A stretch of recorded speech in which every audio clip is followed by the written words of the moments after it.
Don't It's, worry, looks aren't everything, Paul. well, you're Ouch. speaking from experience, aren't you? So, Harsh. hey there, Ooh, everyone. So, Cathy. welcome to today's juicy topic, where we're going to be talking about the police force and the local government, and have they become more revenue collectors than performing the proper duties that we think that they're performing? So, welcome everybody to today's topic. How's everyone? Good. Good. All right, so let's start with the obvious thing, right? When you go, like on the weekend, the family and I went into the CBD in order just to go and check something out. And we were looking for parking, and parking in the CBD is really expensive, as you would imagine. And we're down near the Haymarket area, which there's a university there, and there's 24/7 hour parking, but it's all metered parking. And while we're looking for parking, there's plenty of parking, but nobody's taking this parking because it's becoming really expensive. So they're all, I don't know, either catching the train in or something like that. So the first thing is, now, with regards to parking, do you think that we should have, instead of having 24/7 parking, time parking, whether perhaps on the weekend the parking should be free and so that more people can come into the city? What do you It guys think used to about be that? like that. It used to be Yeah. like that. Like you used to get like to a certain time, and then after a certain hour when it's not business hours, then parking's either for longer and cheaper or free. You could park around the rocks and it'd be free after say 6 o'clock at night. And on weekends it was only to a certain time. But I mean that's all stopped. It's all now. It's just 24/7. It's become quite ridiculous. So yeah, I mean maybe that's to discourage people driving into the city, maybe, or is it just another revenue grabbing ploy as well? I don't know. Is it the But police? I thought the Yeah, parking that's was the handled question. by the city. It's handled by the city, It's and council. those guys are mercenary. Um, absolutely mercenary. I've just put the link in of my Yeah. best choice of parking in the CBD in Sydney, which I believe I gave you last year, Paul, when you're coming to the world's smallest expo. Yeah, but I've It got a is better way the to get in. I catch a train and scooter in. Once you've got the electronic scooter, yes, you've but got when you're access to the taking whole CBD. You're just too chicken to hop on the scooter. no, I'm not. I am brave enough to walk. I do the walk, and walking wins if you believe the Heart Foundation. But that particular link for that parking, if it's on the weekend, you can't beat it. You cannot beat it. It's like $14 for the whole day. Second choice, if you're at the other end of the CBD, under the bridge at Barangaroo, the underground parking there. But the city streets of Sydney are in a process of getting pedestrianized, and they half the time they don't know what they're doing. So it's in a process of limbo. So you can't park anywhere because they're doing something, building or something. But you really got to look at the city, not the police. The police, I mean, I'm sure you all know that the police have quotas for different statistics of their enforcement. And there are police forces around the world are forced to concentrate on certain crimes when statistics are down, which are their KPIs, at different times of the year where those KPIs are too low. So they do, traffic and speeding on the highways, they do murders, theft, internet crime, whatever. They've got to keep all those KPIs up. And there are different times of the year where they get more pressure, local stations and whatnot, get local pressure to boost their numbers on those. And that's why you see police out on the street where you don't normally see them, because they're following that KPI directive. I'm not defending them. They're like they have KPIs. If there are unsolved crimes in one type of crime, then their boss wants them solved. Yeah, okay, I understand the crime thing, but I'm more interested in the revenue raising Yeah. aspect of this. And yeah, Alison, I'm going to ask you next, right? Because I can see you've got your opinion, which is going to be great, right? But Mhm. now, yes, you. But are the police, do they have a KPI that you have to bring in $100,000 a month through parking revenue or speeding revenue? Alison, what's your view?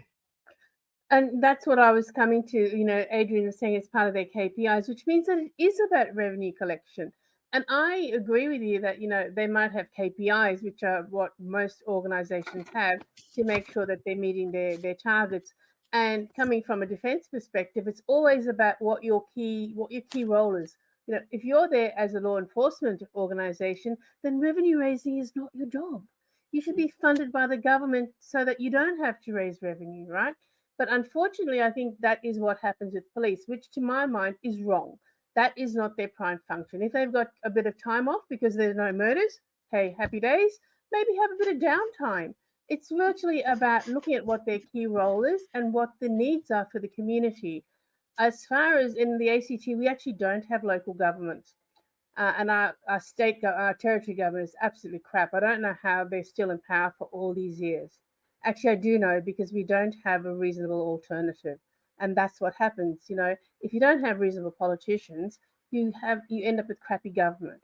So we actually don't have a city council. We just go to from federal to sort of territory, which is also looks after the local stuff, and they are definitely about revenue raising. So probably about 18 months to 2 years ago, they suddenly decided that, part of the city precinct will go to 40 kilometers an hour.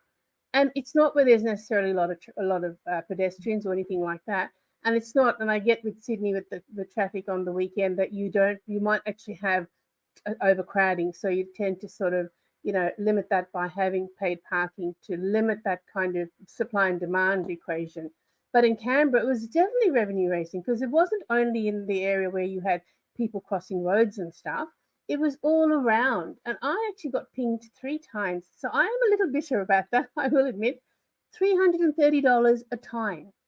And Wow. because I didn't, yeah, I know. And Wow. I was, that That was time I in was dollars. changing cars. I Cheaper had than my, New South Wales. New South Wales really? is a lot more than that.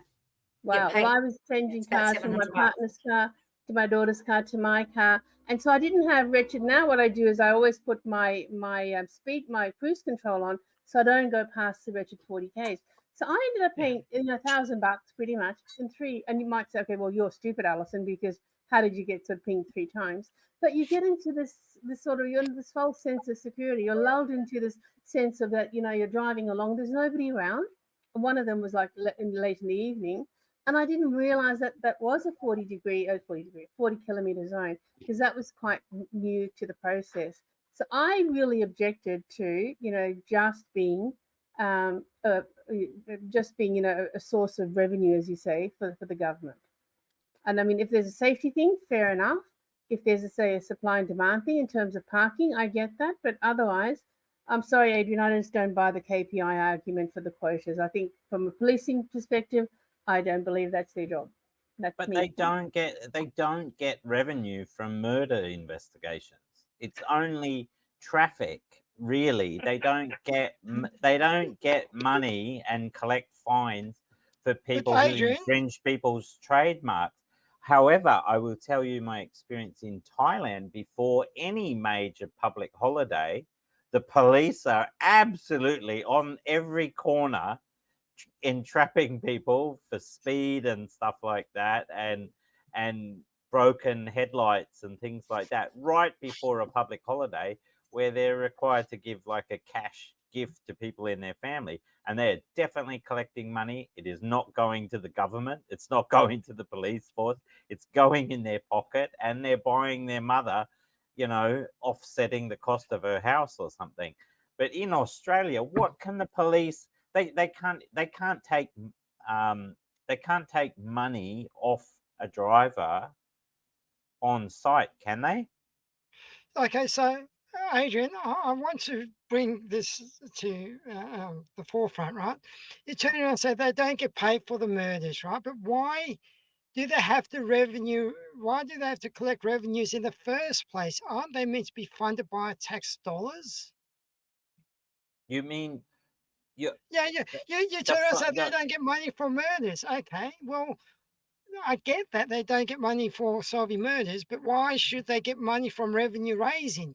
No, why? Look, Paul, in fairness, and I am not in any sense defending the police, but that money never goes directly into a police bank account. It That's always right. goes into a local authority bank account, whether Because it's you don't municipal pay or a state one.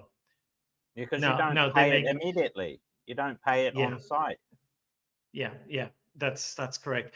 I think in some ways what we're doing here is we're looking at the micro element of the broader picture almost as usual. How do you run a society? We know that local authorities aren't hugely efficient, but I can tell you for nothing that they're a lot more efficient in Perth and Western Australia than they are in other places I've lived around the world. We know that politicians are crap and they'll do anything to raise revenue while at the same time being efficient at spending it. I'm not a fan of the police here because it always jars with me that Australia has this reputation as a laid back country. But and I use this in inverted commas, the police are close to fascist here. You don't argue, you don't actually engage with them. They're very harsh. So it's very hard to kind of pull this into, is it the correct thing to actually charge people $300 or $500 or $700 for speeding, and where does that money go? It's all to do with how the whole system hangs together, and that's a hard one. All right, so um, I get that. I want to get on to Peter and Sally as well because neither one said anything. But I'm going to start with Sally first, right? So, Sally, you've been quiet sitting on the sidelines with regards to this. What's your view on all of this? What's the topic? All right, so the topic is, are police and local government becoming more and more revenue raisers? Okay. Thought Yeah. about you and I I thought thought about this that might have been the case. Yeah, go on. Let's hear what Right. Sal's got to say. Oh, I just Yeah. think they're all corrupt and, they're doing a job, but, it's just ridiculous. It's ridiculous. But are you talking about, I mean, the parking inspectors are my big bugbear. It's not the cops, it's the parking inspectors, because it's like when you're parking in clearways at night time. The tow trucks are sitting around the corner waiting, and they're in cahoots with the parking inspector. So they go and ticket them first, so you get done for $300 odd bucks or something. Then you're towed, and here it's over to Collingwood, so you've got to get yourself there, and then it's like $300 or $400 to get your car out. That's a bloody rort. That's the thing that gets right up my nose. And that's Well, I've got local some council though. What was that? We've got some really good stories about parking inspectors. So I used to live in Martin Place in the CBD, and I actually had allocated parking. Now, on one occasion, I went and parked in my allocated spot and went to my unit. And a week later, I came back, and what they'd done is they changed the sign on me, and I got fined not once but twice. And I rang up the police minister and said, or the council, and said, "Look, I parked legally. You've changed the signs, and you've fined me twice. You can't do that." And they turned around to me and said, "Bad luck. You've got to do that." Now, I was fortunate because at that time I was speaking to a friend of mine. They said, "Here's a really good book that Peter would be aware of, where it explains to you what your rights are and why they are not allowed to do that in the first place." And it came with a letter that you actually fill out and you send off to the commissioner or the police, whoever. And what they did is, because this was the early stages of this letter, they actually rang me up and said they were trying to get me to say that I'd done something wrong. But I kept saying, no, I parked legally, and they just let me off. Right. So that was the first one. The second one was, it was probably Gay and Lesbian Mardi Gras or end of February time. And the Queen Mary, which is the biggest ship in the world at that time, came into the harbour. And because everybody wanted to see this big ship, there was heaps of traffic around. And they just decided that they were going to take cars off the road. So you got a parking fine and a tow truck fine as well. So you cop the 2 fines, even though you were parked legally in the first place. They just did that. So that was clear revenue raising. Fortunately, again, I just turned around and held my ground and I didn't pay that fine. But Peter, you sent me a very interesting article about the Queensland Police and the Queenslanders or the police force in Queensland can't get enough Queenslanders to become coppers, so they're just getting coppers from anywhere around the world. Is that right? No, you're on mute. I've got a bit of work going on out the back. That's all. So I've just had the mic off. Yeah, look, absolutely. They're bringing in foreign people to come in as policemen. They reckon they're going to bring 500 in every year. Wow. You know, look, there's a lot of talk about what America's doing. That they're going to offer citizenship to all these illegal immigrants if they join the army and join the police. So it's they're bringing in foreigners to basically to police us, and that's I don't think that's a good thing. And it is definitely about revenue. Margaret might remember here probably 3 years ago there was a rogue highway patrol guy. He went around and I think it was $67,000 worth of fines in 2 hours. He wrote for people. What here? There's no curb and guttering, and people just park up to the front of their houses. Is actually it is on council land, but everyone's been doing it for 20, 30 years. And people. So instead of parking parallel to the road on the roadside because it's so deep, they were parking nose in. Did you get any fines? Did any of your children get any fines where you are? No, I didn't, because we have plenty of off-street parking, but lots of people around our street did because everyone just parks nose to their front fence, like along the street, like still, off the road and out of the way, but they all got fined for not parking parallel to the street. Like it was just lunacy. Like everyone Where was this? in the local. This was in Woiwoi, Yamina, all around like the local area. And it was one particular officer? Cop in 2 hour, a 2 hour stint. I think you have to use that as like a very extreme example of someone who needs help. It's when it's endemic and it's everybody on the force doing it. That's a lone wolf, like with mental problems or something, or revenue problems himself, because he might have been trying to get fired. I don't know if I agree with you, Adrian. I don't know if he was a lone wolf. I think that there's a lot of police out there and parking inspectors that actually, as you mentioned, have to hit their KPIs. Yeah, but generally, police are not in charge of parking. They're in charge of dangerous driving offences. So, chasing someone down who is speeding or driving dangerously, overtaking or whatever, but not generally for parking. I've never seen a policeman do anything to do with parking unless it's like, around a landmark or something. Well, I can tell you a story. So we had a car that was on a lease and we paid the lease out. The registration papers went back to the lease company, didn't come to us. So our car was technically out of registration. It was by about 3 or 4 weeks.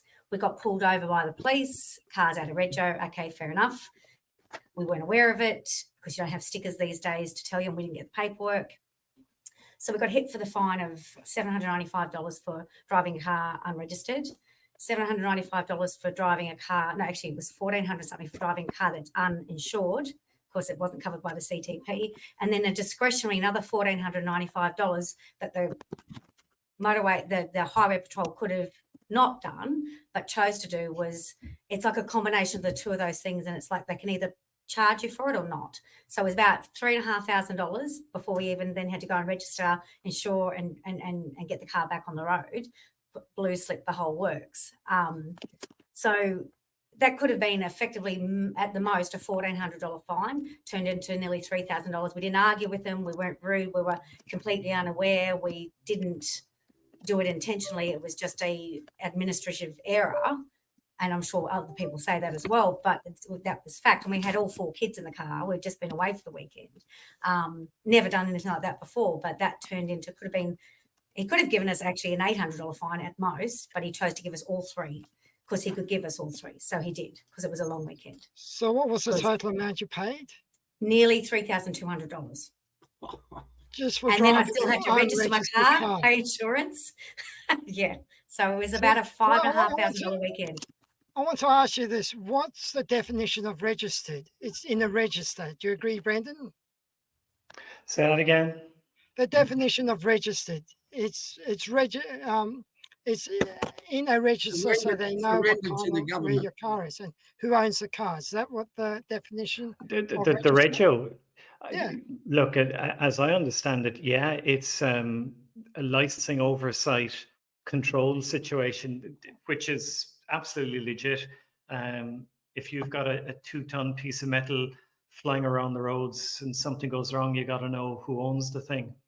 Okay, so that's great. So that's what registered means. So when Margaret got pulled over, how did they know it was Margaret? She must have been registered somewhere. She just hadn't paid the registration fee. Well, look, the original registration is going to be on a record somewhere. You also have, I don't know about Australia. I really don't know about this. Are they using facial recognition for speed cams in this country? So that's another possibility. Yeah, no, they just do Where's license number recognition. So which works if the owner is driving the car. Obviously, it's a slightly difficult if someone else is driving it. Yeah. So they transferred it from the lease company to our name, but we hadn't received the paperwork to renew the registration. So it was just a 6-week window where we weren't aware that it was due. Yeah. And now this is where I think the whole revenue raising is that we don't have a sticker on our car to remind us anymore that, because we've gone paperless and all that. How many people are now getting caught with unregistered cars? Well, let me ask Peter this question. Because why did they do actually are unaware? Peter, why did they actually take away that sticker? So that you, like having the sticker, you knew when the registration was coming up. Do you think there was a nefarious act behind that to help people not become registered so that they can fall foul of a $3,000 fine? Possibly. I can't say for certain, but what actually happens when you register the car, you're actually surrendering that car to the government. You're giving it to the government, and then they will let you use it every time you pay your yearly fee. There's a guy in America. He's a state national in America. He goes and buys a car, a brand new car, and they say, "Oh, would you like?" He said, "No, I want to. It's going to be exported." Because the moment he signs it over, registers the car, it gives it to the government, surrenders it to the government. That's actually what happens when you register something. It's no different Peter, than when a birth certificate with the ZK Trust. You actually register your child to the government. The government own them, man. Look, you're not going to be surprised. I'm going to fundamentally disagree with that. Okay, you got habeas corpus in terms. Yeah, I know you did that deliberately. I absolutely rose to the bait there. You got habeas corpus in terms of individuals, human beings. At the same time, you've got the rights of private property going back to Magna Carta and all of the legislation under common law for 1,000 years and more. What the government has done in general is it has put a license in place that restricts your ownership under certain conditions. But as long as you're complying with any legislation, it means that you have an unrestricted right to the ownership. So remember, ownership equals private property is actually written into our constitution. And let's not talk about the US, because the US is a different situation entirely. And we should not be dragging the conspiracy theories that are legion and usually are initiated in the US across the world, unless you got evidence to back it up. So private property here is private property here, unless you contravene some law, regulation, or other situation. They get around constitutional law by doing it. They get around the constitutional law by doing it under acts and statutes and under the No. state laws. You misunderstand. Constitutional law is the basic law. Inverted commas, capital T, capital B, capital L.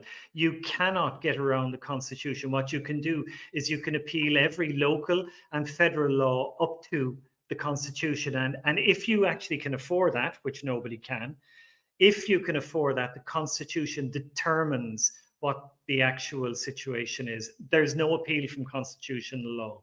None. There's an appeal from every other level of law. Okay, so that's a very interesting thing you brought up, Brendan, is if you can afford to do it. So that, Yeah, oh yeah, look, that's the biggest thing. Access to justice is huge. That's why to be not extreme, but to be very pointed on this, that's why you have so many Indigenous and Aboriginal people who are locked up in slightly dubious circumstances, let's say, because they don't have reasonable access to justice. So what I want to do, I want to get back to ownership, right? So when you buy a house, right, you pay a mortgage and technically the bank owns the mortgage. But are you not the owner of the house? Do you not own the house? So what? Look, it depends on your title. It depends on your title, but fundamentally, the simple answer is yes. Okay, so if you own the house, why do you have to pay council fees? It's your house. If you don't pay council fees, they get rid of it. But they do not take your house off you if you don't pay council fees. And again, I'm not expert on Australian local government laws, but in most places, what happens is that they will fine you and fine you and fine you and fine you. And when you sell the house, they'll recover it from the proceeds. So it'll always be yours, but they are screwing you. And this has got to do with, if you're going to continually vote for that system, you get that system. If you vote to change that system, well, you can have an impact no matter how small your voice is. We're not powerless. We just mainly tend to sit on the sidelines and take what we're given. Yeah. I want Alison. Alison, you wrote something in the chat about the Constitution law. What did you write in there? I was just saying that, as Brendan was saying, the Constitution is the fundamental organization of how the country runs. And in Australia, the Constitution says what powers each level of government has. Now, the government can change the law. So the government of yesteryear can be overchanged by the government of tomorrow, or even the government of today. But nobody can change the Constitution except for we, the people, by referendum. Yeah. Interpretation of the Constitution comes to the High Court, and that's why you had all that debacle with those refugees or whatever who were released. And Labor, the Libs or the opposition were constantly at the government because the government did this, the government did that. The government frigging didn't. The High Court determined according to the Constitution. The current government is powerless to do anything against what the High Court rules. And that's the basic way it is. Now, what they could have done is they could have perhaps had some things preempted that if this comes about, these are provisions that we will put in place so that it doesn't all go pear-shaped. But no one can change the Constitution in Australia except for us. I don't know how it works in other countries, but that's us. So thank you for bringing that up, Alison, because you said that it's only we the people can change the Constitution of Australia through a referendum. There was a referendum, I don't know how long ago it was, about local government, to make local government part of real government. And guess what happened? The people turned around and said, we do not want that to happen. So why is local government part of local government if the people said that they didn't want it? Alison, you're the one that mentioned this. Corruption? Sorry, I get confused with, I get distracted reading the chat and following the conversation. So forgive me. I know definitely in the ACT, that's what happened, that the local population did not want, self-government, but the federal government at the time, who had jurisdiction over both the territories, just determined that the ACT would have self-government. And it's a crop. It really is. It doesn't work particularly well, and we're not like the Northern Territory, which is a huge expanse of land and also people. We're this pissy little island in the middle of New South Wales. New South Wales sneezes and we catch a cold. And so, what happens in New South Wales is pretty much what happens here for the most part. And so, for us to have self government is ridiculous. The police, which is normally a state government function, our police are AFP, which are federal police, and yet they've got state duties for the ACT. It's an absolute crock the way it works here, and it just does not make sense. And you're right, that was just something that the government did against the will of the people, which is not democratic, right? But who knows? That's just what we've been stuck with. I'm Right. not sure Well, if I answered. Sally, I haven't heard from you for a while. What's your view on all of this? I get so fed up with all the bullshit that goes on that we have to exist in, that I shake my head and just go, why do we have to live like this? Like, why are we still operating like this? I don't know. It's do you know what I mean? Like, it shouldn't be happening. What were you going to say? Look, do you mind if I kind of follow that, Sally? Because I always believe that the answer to that is very simple. Because human beings are fucking stupid. But you know what? We become marginally less stupid when we act together and try and improve things. And that's why me with the foreign accent, and I'm going to stress this, I'm the token, I'm the minority today, okay? And I'm going to act up big time on that basis. When we get together, we always incrementally improve things, unless we fuck it up. And the world is in a place right now where the whole thing could go down the toilet. And, only in the last few years have I believed that's a possibility in my lifetime. It's always been improved. But if I look at Australia, and again, you've all been overseas. Many of you have worked overseas. I've worked in Ireland, the UK, in Europe, and, spent a little bit of time in the US, not a lot work-wise, and visited every continent. Australia is so fucking efficient. You people have no idea how well off you are. And the only other people in the world who approach this level of efficiency are the Scandinavians, and who wants to live in the dark and the cold for 6 months every year. All right. Well, yeah. So pull your fingers out and cop yourselves on. Go to the back of the class, a lot of you. I think that I agree with you, Brendan. I think Australia is one of the best places in the world to live. My biggest concern is that we are ceding too much power to the government. So vote. So change it. Join a party. My suggestion. Join the party. We don't like the government in the first place. We don't want to Join go a party. Join a party. Look, we have a two-party system for most of our history, and we had a two-supermarket situation that is changing very fast.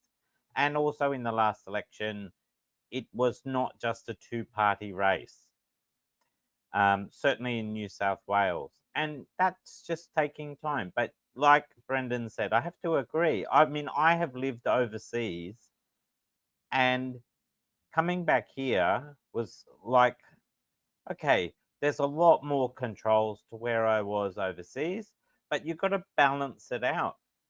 There is no one place in the world that has perfectly balanced everything. Like Brendan said, yes, Scandinavia, great social system. If you're a human being, it's a great place to be a human being, but not if you don't like the cold. And here, it's not perfect, but it's the best kept secret in the world. Americans cannot get enough of us because of what they've done to their country. English have never stopped loving us and coming here. And the thing, Peter, you have to understand, Queensland is under a crime epidemic in the north of the state, and they cannot do anything. And I see it no different to when the British ruled Hong Kong and they brought in Gurkhas and Sikhs because they could be impartial in arresting people, where Chinese policemen couldn't arrest locals because it was too corrupt.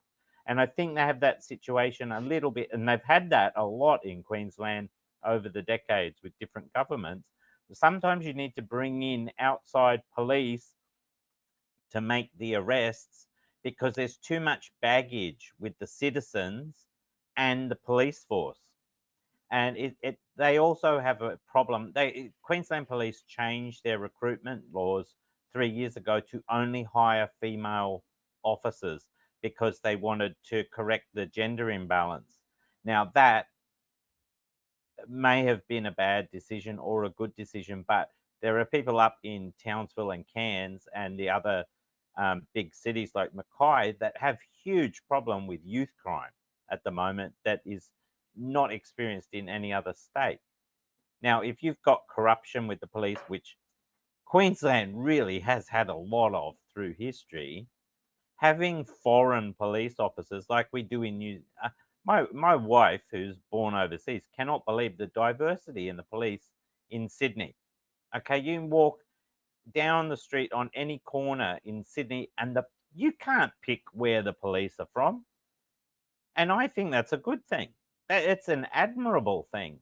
It's shown human progress. All right. So But you go to Hong Kong, they had the police officers were Sikhs because they didn't side with the Hindus or the Muslims. They had Gurkhas because they wouldn't side with the mainland Chinese or the Hong Kong Chinese. So sometimes they do it for a strategic reason. It's not about immigration. It's not about diversity. It's to get results. So I'll right. shut up now. So when you turn around and said you can't tell where the police come from in New South Wales, but I think that they're all Australian citizens. They might have different ethnic backgrounds, but I think they're all Australian citizens. That's what I mean. I mean, I'm not Mr. Politically correct. That's what I mean. You don't know what their ethnicity is. I don't know No, what I'm but supposed to say. but But and I hand this over to Peter. What is happening in Queensland is it's not Australian citizens that are becoming the police. It's people from overseas. well, That because it's a dangerous job.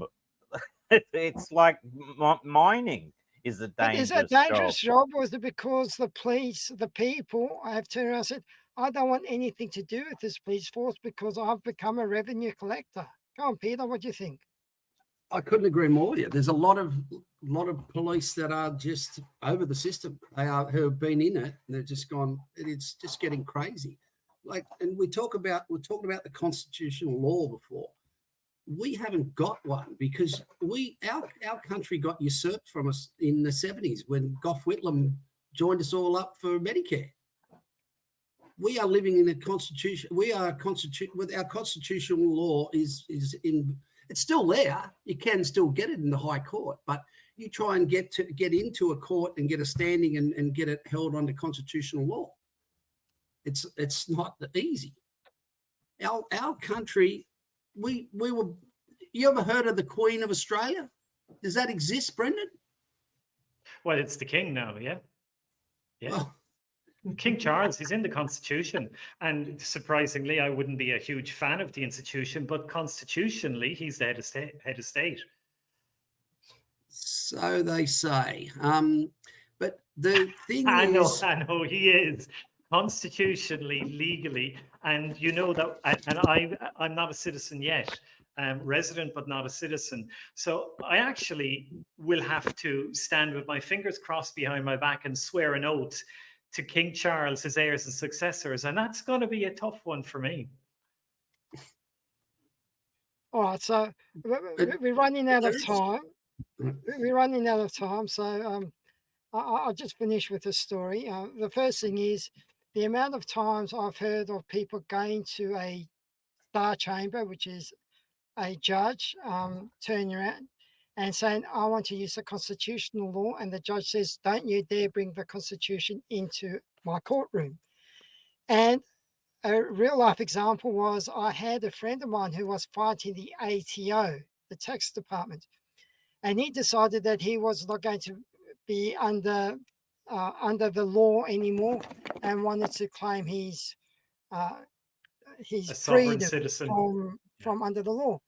And he put in under the Constitution his right to do that.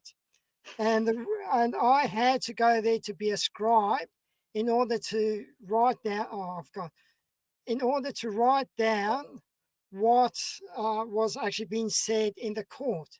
And the judge walked in, all nervous. He turned around and he looked at this and said, "I'm not going to. I'm not going to do this at all. I dismiss this." Thanked the gavel and walked out. It all lasted like 10 seconds. So with that, guys, thank you for your input today. I appreciate it all. Have a great afternoon. Thank you. See you. Bye. Bye, everyone. Thanks, Paul. I would say in that case, it would depend on whether the crime fitted under, whether the judge had the right jurisdiction under the Constitution to listen to that crime. There's something called a Or star whatever it chamber, was. right? Do you know what a star chamber is, Alison? It's an informal setup. Yeah. So the Constitution says we have the right to be listened to a jury, 12 people. Depends So on when the you crime. Huh? Depends on the crime. It depends on That's whether the it's a civil or Constitution. a criminal I'm case. just telling you the Constitution.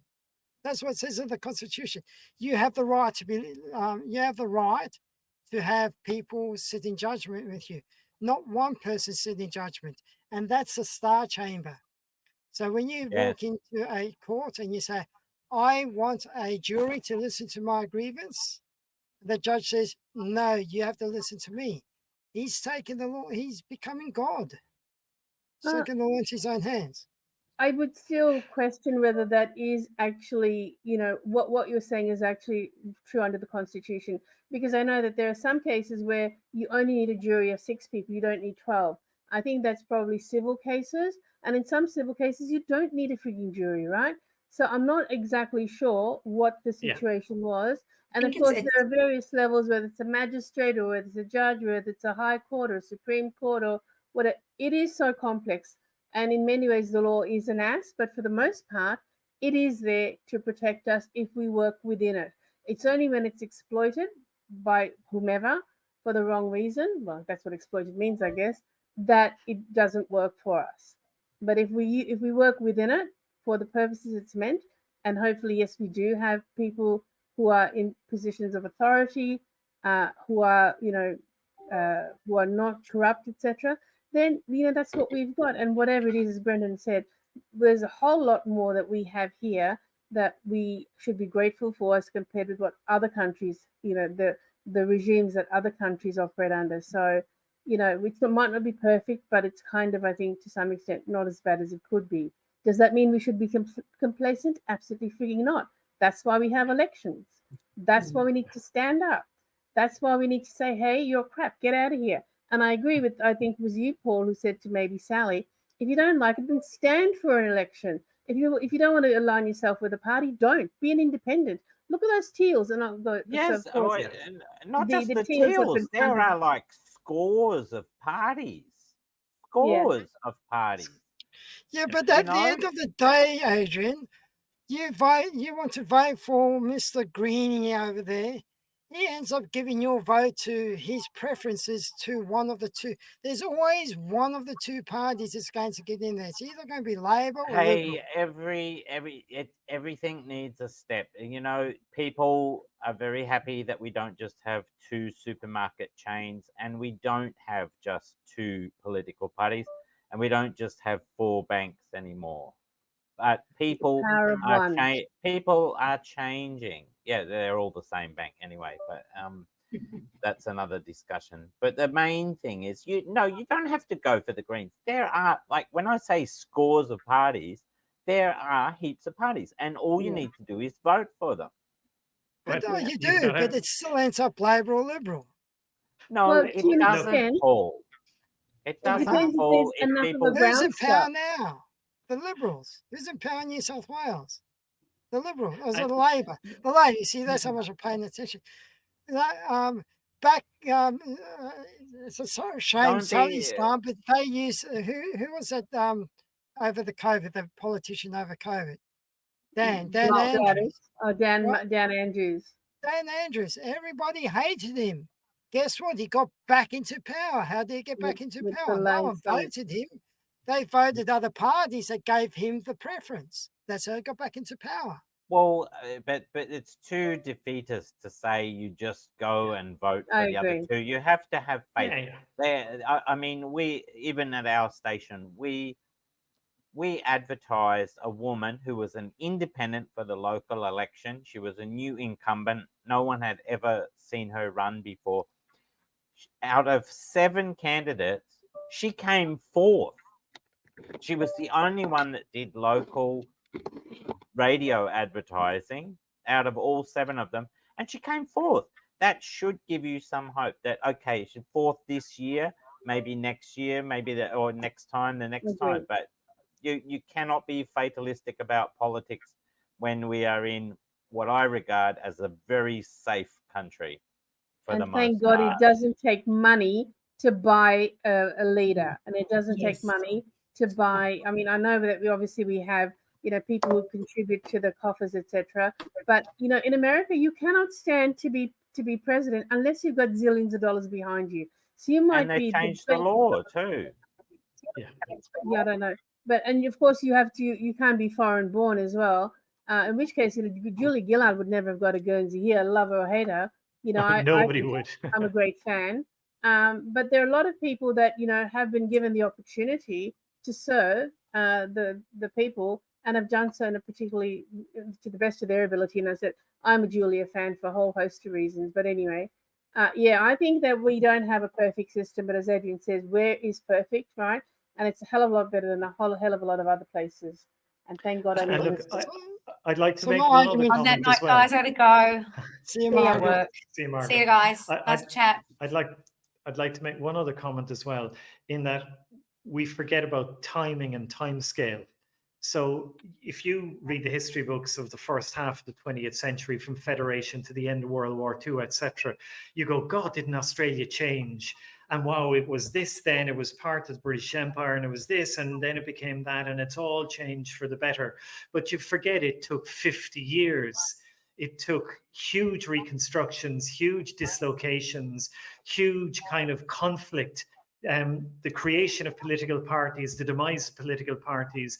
And now we're going, Jesus Christ, if I can't get a new government in 6 weeks, I'm going to give up the ghost.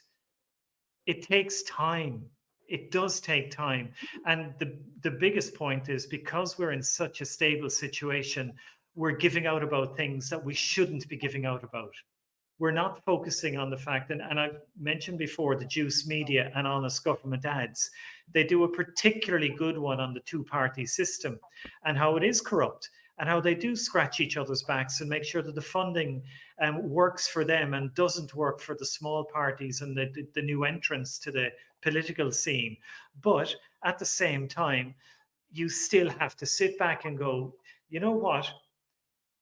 3-4 years ago, Ukraine was considered an ordinary European country. Yeah, pretty damn poor, but it had some serious technology and it had serious agricultural exports, and it was heading in the right direction. Now there's not one person in the whole world wants to set foot in the Ukraine, for very good reason. That prospect does not exist in this country. You may have a few mad people saying China will invade. No, China isn't going to invade. It's not stupid. Nobody is really stupid. So what we should be doing is we should be trying to educate more people on getting engaged in these, firstly, these discussions, and secondly, the political process, so that you can push gently and get rid of the two-party system. And in the UK is a beautiful example. There's a very good chance that the Tories will end up with way less than 100 seats out of 600 and something at the next election. They are the world's longest surviving existent political party, and they just might disappear over the next. No, I'm not saying they will. I'm not British. I follow the politics, but I'm not that close to it. But things change. And usually you look back and go, like the fall of the Berlin Wall and the fall of the Soviet Union, people go, oh yeah, the cracks were there. Nobody was talking about the cracks before the wall came down. Yeah. You only see it afterwards. Well, thanks to Mikhail Gorbachev. Look, I think that's what part of this talk is about, is to highlight those cracks. And just because we're in a very good system right now doesn't mean we can't make it better. We can't sit back True. and rest on our laurels. And I think that's the biggest problem we have, is when we're comfortable, we allow the evil to seep in and to take over. Yeah. Brendan, So we've got this Brendan, you mentioned the honest ads. I don't know if any of you listened to my show, but actually I cut the show right last time, cut it right where you were explaining to Margaret to look for the Juice Media and the honest government ad about the Reserve Bank. And then I actually played the whole ad in the show. And then at the end of the show, we had our saying goodbyes. And it worked really well. So you should look out when I put Easter eggs when I cut this. It's not just the raw thing. I've got music that's appropriate to what we're talking about, whether it's women at work and everything. And it's getting it's really colorful. Oh, cool. So keep going and keep doing this. I'm probably going to have to get off too. Yeah. But Look, I just like trying to take an opposing point of view just to make us think. It doesn't mean I believe everything I say. Yeah. That's the point. Two things, Adrian. Just so you know, I haven't ignored you. I have sent you a couple of messages about taking up your offer about talking about sales. And the other thing I want to say is, it's interesting that Australia's creation as a federation is actually an act of parliament in the British Parliament. So that's just another red herring. Yeah. Yeah, had to be. Yeah. Oh, look, I'm just waiting for Peter to turn around and say we're a proprietary limited company. Yeah, Just like but do we have? There's been isolated situations in Australia where we've had what's in France, where it's like farmers protesting and blocking the roads with stuff. And, thankfully we have a rule of law. The greatest thing is that we are not like China and America in that it's based on and France, it's based on Roman law, which is, guilty until proven innocent. And it's not. Roman law is servitude, it's slavery. No, French civil law works on the basis that they appoint what's the word I'm looking for? It's not the word, but they appoint an investigator to more or less look at both the prosecution and the defense side and to present all the evidence. Then the police then will definitely, the police in France they make the guys here look like teddy bears. They really do. Yes. And I've got a few stories about that someday. But no, French civil law can be really, really good because sometimes the common law, the whole establishment weighs in. And, again, accent informs my view in a lot of things. During the 70s and the 80s, when you had bundles of Irish people thrown in jail in the UK, even though they had nothing to do with the IRA, it was because the establishment said they're guilty. And then the media weighed in, and the media had a growing Australian accent to it, and you didn't have reasonable defense. At least in French civil law, you have a supposedly neutral, and I think they call it a prosecutor, but what they mean is investigator who actually acts on the part of the government to discover the facts. I wasn't referring to civil law, but in France. But civil law is the body of law. It includes civil law is Napoleonic law.